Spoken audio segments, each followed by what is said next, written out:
होते हैं ना, यहाँ आ रहा है बाहर नहीं निकल रहा है, वही क्या है? आत्मगतम है। आत्मगतम मतलब अंदर अंदर जो है गुड़गुड़ा रहा है।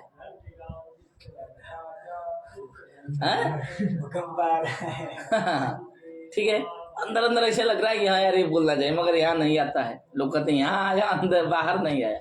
उसी को क्या बोलेंगे? आत्मगतम बोल सकते हैं। ठीक है, हाँ। क्या है आज का श्लोक?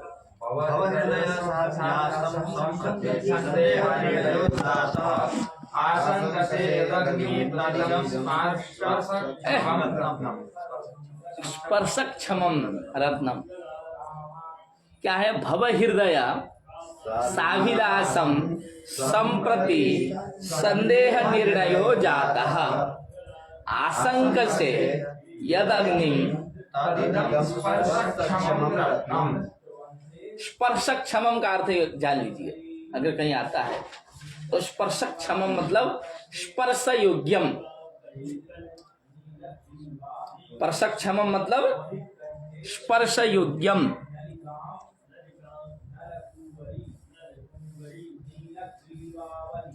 लिखे? देखिए भाई, होता क्या है, प्रेम प्रसंग में सब चीज होने के बावजूद भी एक समस्या खड़ी हो जाती है। क्या? कि वह प्रेमिका मेरे लायक है कि नहीं। बुद्धिमान आदमी ये सोचेगा। देखिए, आवेश में आके काम करने वाले लोग माता पिता को भी सताएंगे, खुद भी स्वयं बाद में सताए जाएंगे पत्नी के द्वारा, प्रेमिका के द्वारा। ठीक है, और कभी कदा जो है प्रेमी के द्वारा भी सताई जाएंगी। कौन? प्रेमिका है। इसलिए प्रेम भी करिए तो ऐसे जगह पर ये करिए कि जहाँ माता पिताजी की इज्जत भी सुरक्षित हो। ठीक है ना? आजकल तो अब ऐसे ही चल रहा है, लोग ये सामान्य विवाह से ज्यादा अच्छा प्रेम विवाह को अच्छा मान रहे हैं। कौन सा प्रेम विवाह? प्रेम विवाह मतलब गांधर्व विवाह नहीं, जो भगा के ले गए नहीं। यदि आपका किसी भी सुकन्या से पहले से परिचय है, ठीक है, उसके साथ आप संबंध में हैं, सात्विक संबंध में हैं, तो और दोनों का परस्पर अच्छा संबंध है, ठीक है, लड़का भी लड़की के सारे स्वभावों से परिचित है, लड़की भी क्या है, लड़के के सारे स्वभावों से परिचित है, तो वह शादी लगभग आज की डेट में सक्सेस है। इसलिए प्रेम विवाह का हम लोग विरोध नहीं कर सकते हैं अब के समाज में, अब के परिवेश में। ठीक है, यदि आप भी किसी से कर रहे हैं तो गलत नहीं कर रहे हैं, किंतु गलत कब करेंगे? जब वह क्या हो, आपसे एकदम अलग ही विचारधारा की, आपसे क्या हो, एकदम अलग ही विचारधारा की हो।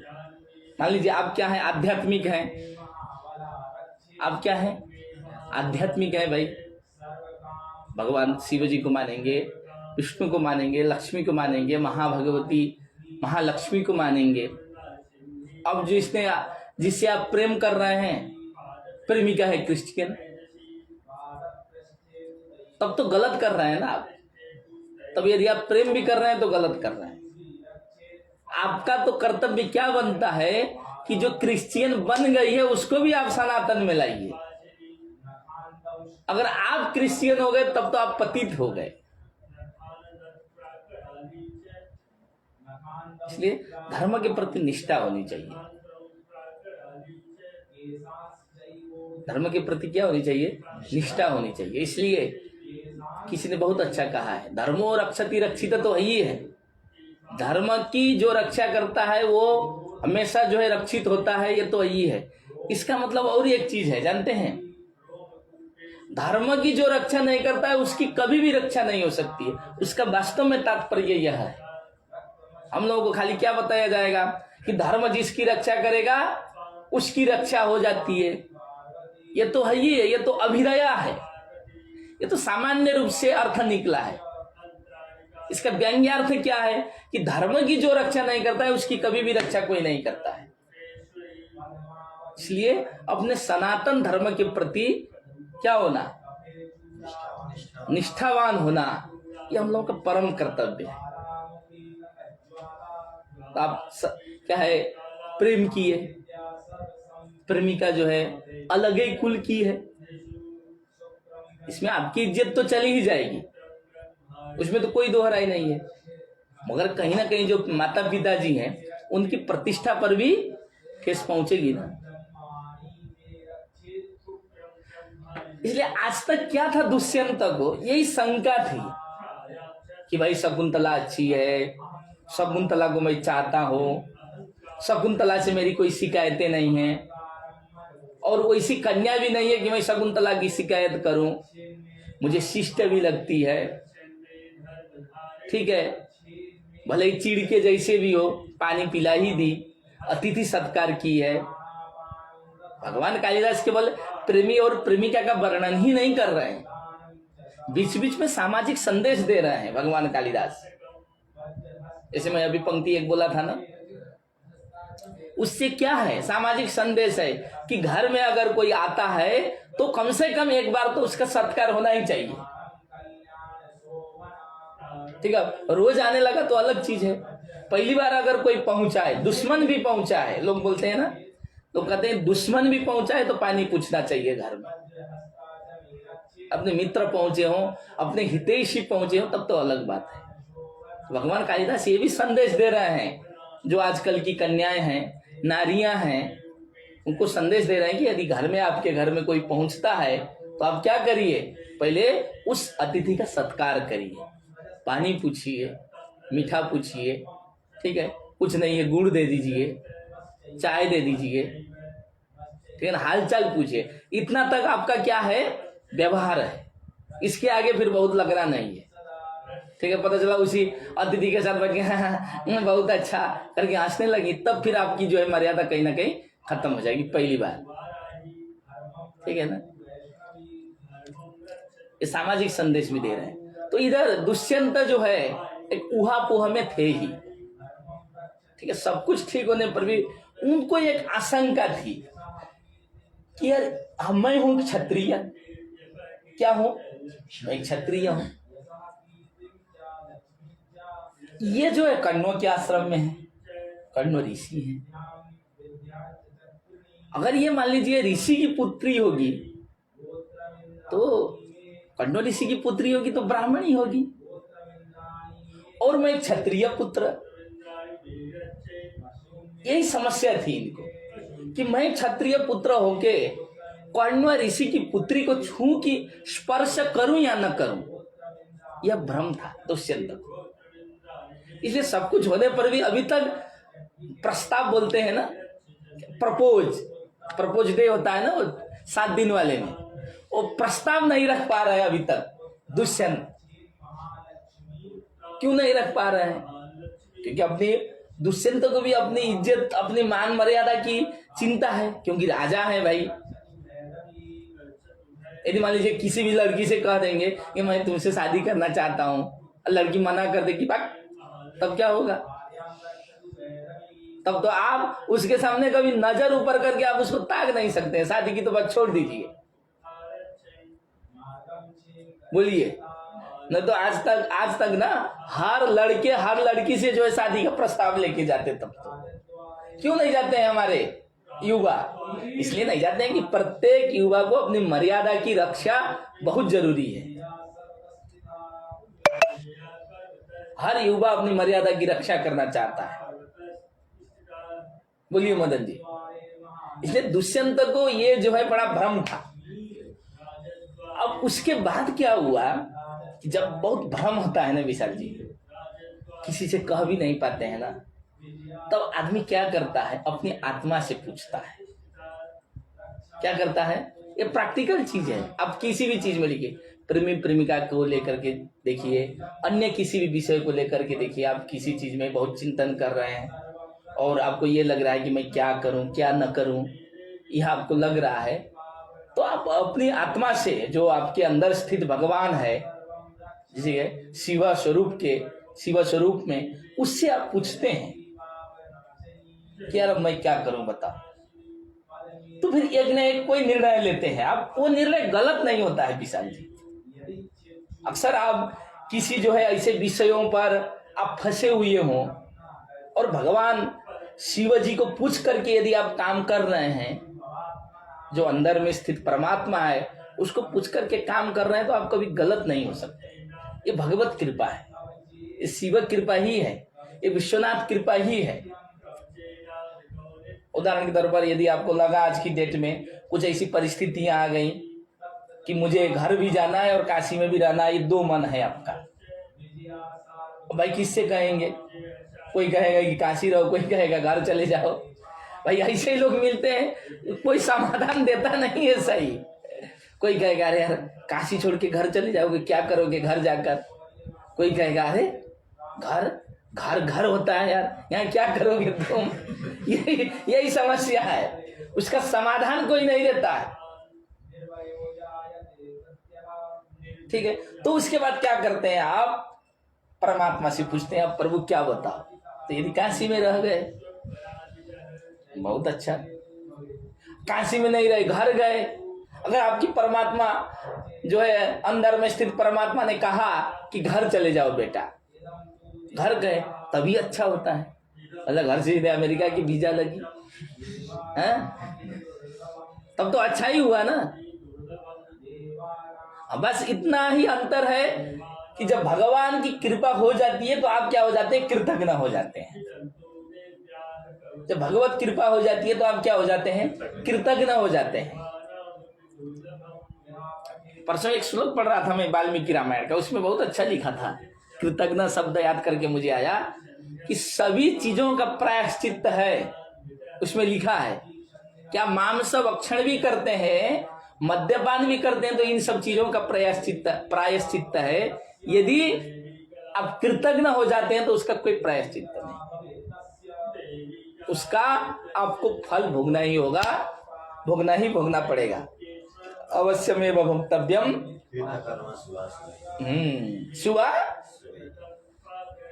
सुबह सुबह ही कि सुबह शुभम कर्म है तो सुबह शुभम होगा ना। कर्म नपुंसक है, कृतम कर्म, हम तो कृतम कर्म बोलते हैं।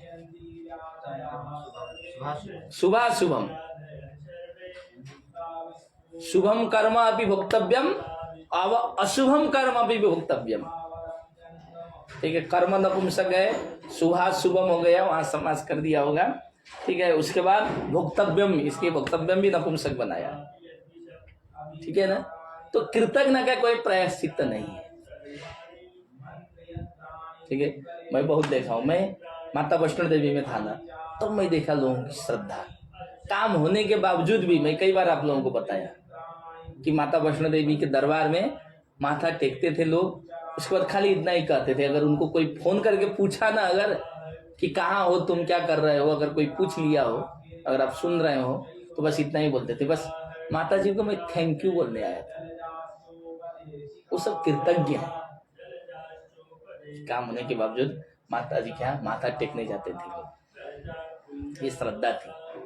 ये श्रद्धा आज भारतवर्ष में अभी भी अवस्थित है। यहाँ के हर युवा को देखिए, हर युवतियों को देखिए, हर वृद्धों को देखिए, हर जाति के लोगों को देखिए, ब्राह्मण हो, क्षत्रिय हो, वैश्य हो, शूद्र हो, सभी लोग मंदिर जा रहे हैं, दिव्य चंदन लगा रहे हैं, बाबा विश्वनाथ जी को जल चढ़ा रहे हैं। ये परंपरा कहीं कहीं लुप्त है, मगर कुछ ऐसे भी हैं, आप जानते ही हैं, जो अमेरिका ऑस्ट्रेलिया में रहकर भी क्या करते हैं, अपने सनातन धर्म के जो है पुजारी हैं सब। आज भी सभी संस्कारों को लोग मानते हैं। यदि उन संस्कारों को नहीं मानते हैं तो फिर संस्कार क्या करता है? अभिशाप देता है आपको, ये जान लीजिए। यदि बिना संस्कार का आप कुछ कर रहे हैं तो क्या होगा? वो संस्कार आपको अभिशाप देता है कि तुम सफल नहीं होगे। तो जो गांधर्व विवाह होता है ना, कहाँ सफल होता है? लोग जो 20 साल पहले जो है प्रेम विवाह किए रहते हैं, माता पिताजी से लड़ाई करके जो है शादी किए रहते हैं, मगर डिवोर्स होता है कि नहीं? मगर आपके हमारे माता पिताजी का तो कभी डिवोर्स नहीं हुआ। क्यों? क्योंकि वो संस्कार से आए थे। जो संस्कार होता है वो संस्कार जो है आपके हर कर्म को क्या करता है, पल्लवित करता है। ऐसे 16 संस्कार नहीं बनाए हैं, ठीक है। उसकी व्याख्या हम सनातन वैदिक धर्म मानने वाले लोग कितना कर पाए, कितना नहीं कर पाए, कितना आम जन समाज तक पहुंचा पाए, नहीं पहुंचा पाए, अलग चीज है। उसके दोषी हम लोग हैं, संस्कार दोषी नहीं है, ठीक है। तो दुष्यंत अभी क्या कर रहे हैं, अपने अंदर में स्थित जो परमात्मा है उससे पूछ रहे हैं, भाई कि हम क्या करना है, हमको बताओ, मैं विचलित हूं, ठीक है। अच्छी खूब लग रही है शकुंतला, इतना पता है, इसके आगे मुझे कुछ नहीं पता है। कहने के बाद कहते हैं भव हृदय। हृदय कहाँ का है बताइए तो जरा सा, हृदय कहाँ का रूप है, अरे बताना है, देखना क्या है, हृदय कहाँ का है, कौन सा चिन्ह दिया है उसमें,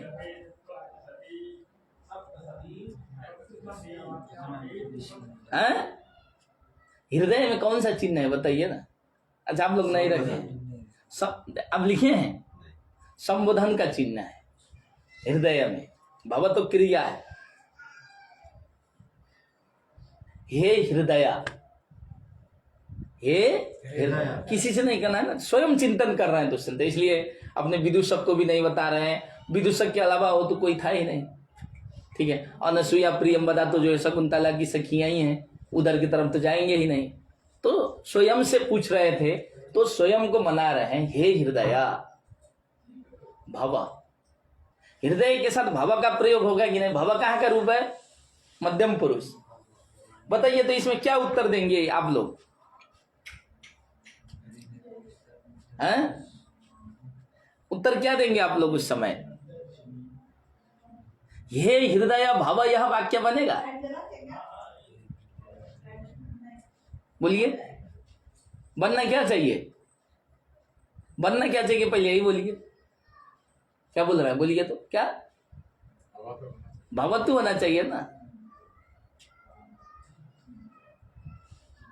तब तो इसलिए ऐसे जगह पर क्या करते हैं, युष्मत् शब्द का अध्ययन करना होता है। आप लोग फंसे ना, इसके लिए मैं बता दे रहा हूं। साहित्य वालों को पूछा जाए तो बहुत साहित्य वाले बता नहीं पाएंगे, जो पढ़ने वाले हैं जी, गुरु जी लोग तो बताएंगे, ये अलग चीज है। यदि किसी सामान्य साहित्य पढ़ने वाले छात्र से अगर पूछा जाए कि भैया हृदय के साथ मध्यम पुरुष का प्रयोग कैसे हुआ, तो वो नहीं बता पाएंगे। तो ऐसे स्थलों पर क्या करना है, युष्मत् शब्द का अध्ययन करना होता है। हे हृदय त्वम भव, ये मतलब है इसका, क्या, हे हृदय त्वम भव, तो अब त्वम के अनुसार भव लगा है, न कि हृदय के अनुसार।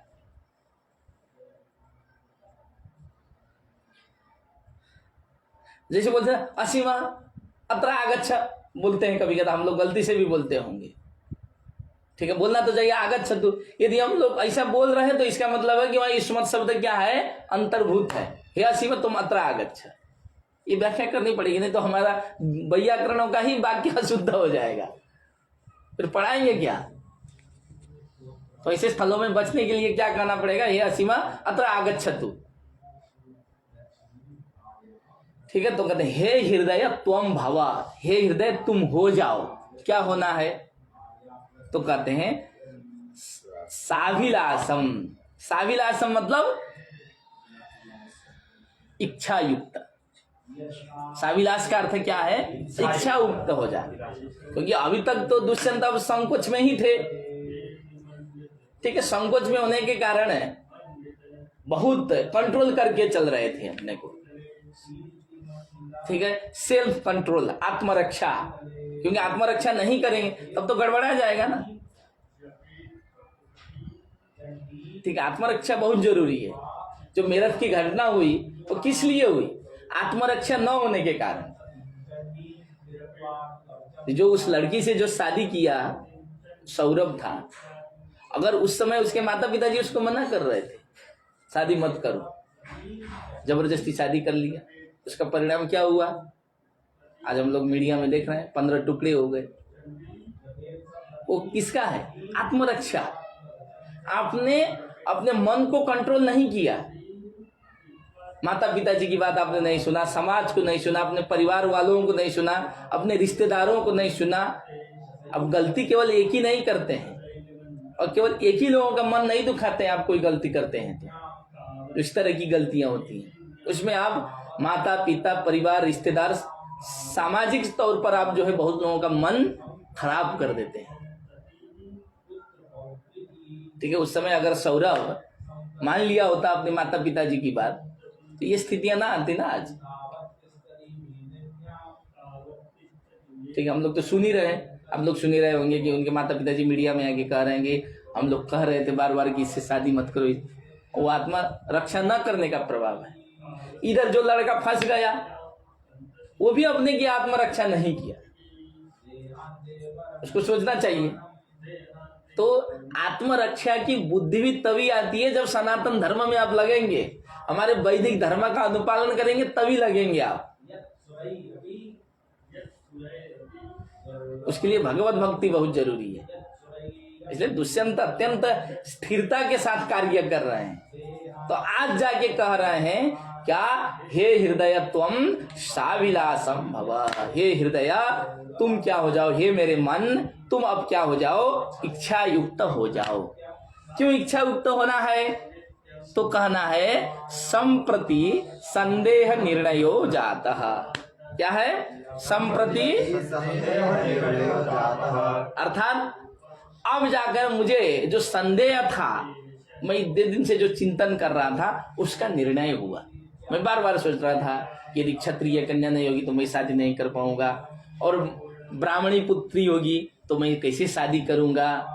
दोनों चीज था ना, क्षत्रिय कन्या नहीं होगी, क्षत्रिय कन्या नहीं होगी तो शादी नहीं हो पाएगी, और ब्राह्मणी पुत्री हो भी जाएगी तो मैं शादी नहीं कर पाऊंगा। क्यों? क्योंकि मैं राजा हूं। राजा तो अनैतिक कार्य नहीं करेगा ना, असामाजिक कार्य तो नहीं करेगा। ठीक है, तो जो सत्ता में बैठे हैं लोग, उन लोगों को अगर संस्कृत पढ़ते ना तो सत्ता कुछ चलाने आता, दुष्टों को जो देश बेचने का काम करते हैं।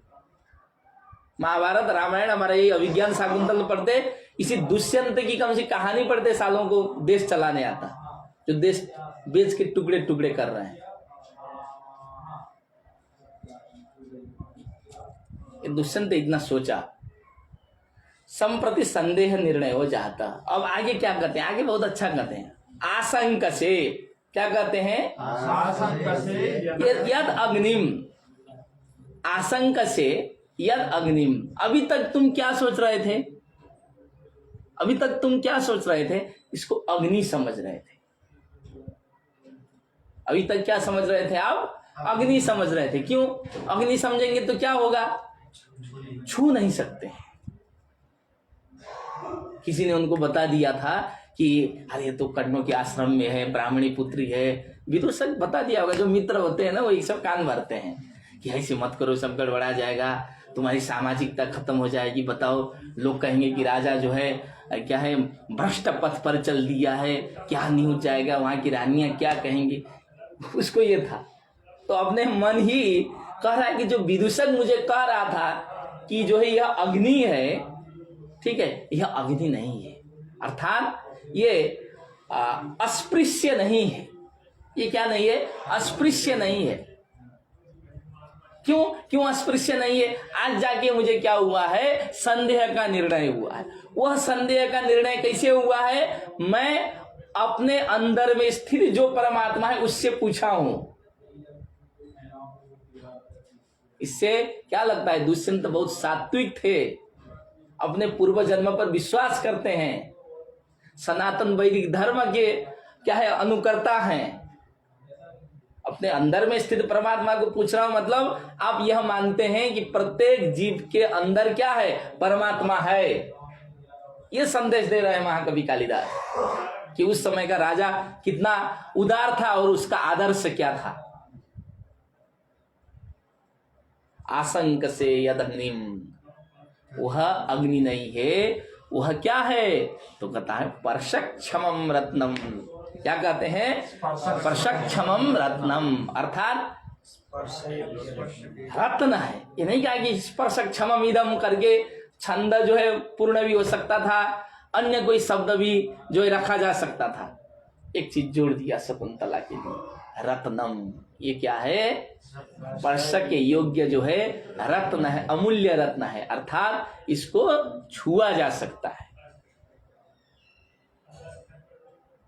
इसमें भी बहुत दम है स्पर्श क्षमम में। भोग्य रत्नम नहीं बोला, भोग्य क्षमम नहीं बोला दुष्यंत ने। वो भोग्य क्षमम भी यहां प्रयोग हो सकता था। आशंक से यद अग्निम, भोग्य क्षमम रत्नम भी हो सकता था कि भोग करने के लिए योग्य रत्न है, ऐसा नहीं कहा। उसको पता था कि जब तक शादी नहीं होगी तब तक भोग नहीं करना चाहिए, छुआ जा सकता है, ये मतलब हुआ। थोड़ा सा जो है आजकल करते हैं ना, हाँ बोलते हैं ना, इतना तक चलता है। ठीक है, तो ये पर्श के योग्य क्या है? रत्न है, सामान्य ये नारी नहीं है। इसका मतलब यह क्या है? क्षत्रिय कन्या है, अप्सरा पुत्री है, इसलिए इतना सुंदरी दिखाई देती है। और मेरा मन बार बार जा रहा है, आज जाके मैं अपने अंदर में स्थिर परमात्मा को पूछ लिया हूं, अब यह कंफर्म हो गया है, अब मैं आगे का रास्ता जो है तय कर सकता हूं करके आज जाके दुष्यंत का जो है क्या हुआ? संदेह निर्णय हुआ। तो क्या कहते हैं? भव हृदय साविलासम संप्रति संदेह निर्णयो जातः क्षमम रत्नम। ठीक है ना? आज इतना ही करते हैं, फिर कल पढ़ेंगे।